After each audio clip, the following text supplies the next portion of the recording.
Amis photographes, bonjour et bienvenue pour ce deuxième épisode du vocabulaire en photo.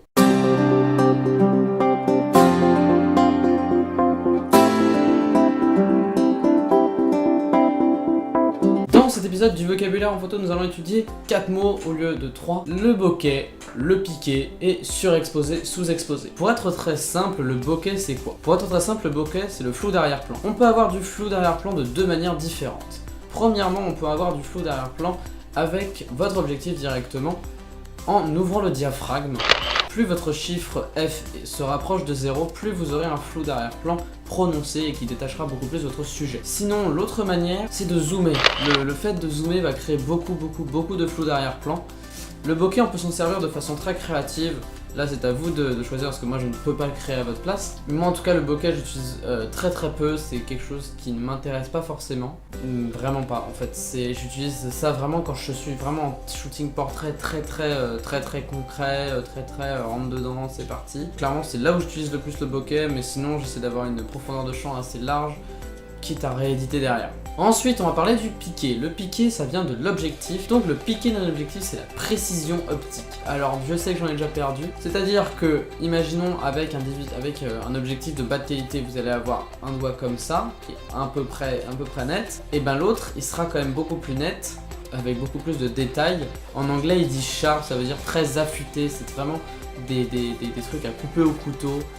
Et en fait, le piqué, on peut l'avoir en utilisant deux manières. Soit on utilise l'outil netteté sur Photoshop, ce que je vous conseille pas parce que ça fait apparaître beaucoup de bruit. Soit on achète un objectif qui coûte beaucoup plus cher. Là par exemple, moi je shoot avec un Sigma 30 mm f1.4 Art, ouais, c'est mon nouveau bijou. Ensuite, on va passer à sous-exposé et surexposé. Alors comme vous pouvez le voir, là c'est une photo surexposée.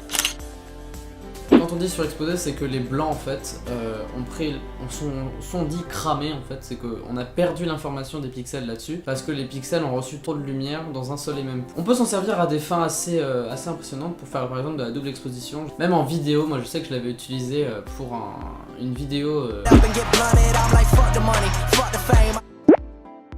sous-exposé, c'est quand on dit que les noirs sont bouchés, c'est-à-dire qu'on a perdu l'information dans les ombres.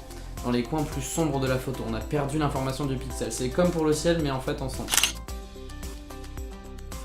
On peut l'utiliser aussi encore une fois à des fins très créatives. Moi je sais que j'aime beaucoup baisser, sous-exposer mes couchers de soleil afin de récupérer de l'information dans le ciel. Pour terminer, j'espère que cette vidéo vous aura plu. La prochaine vidéo sera une vidéo où je vous montre comment je retouche ma photo pour ma première photo de ma série Self Express.